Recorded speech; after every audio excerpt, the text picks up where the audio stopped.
Are you struggling to connect your AirPods to your laptop?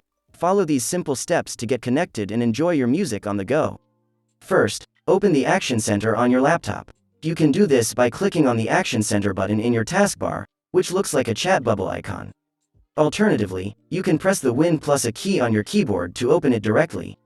Once the Action Center is open, right-click on the Bluetooth tile and select Go to Settings. This will open the Bluetooth settings in a new window. Make sure that Bluetooth is turned on by clicking the toggle next to Bluetooth. If it's already on, you can skip this step. Next, click Add Bluetooth or other device, and select Bluetooth from the list of options. Your laptop will start scanning for available Bluetooth devices. Now, put your AirPods into pairing mode by opening the AirPods case and pressing and holding the button on the back of it.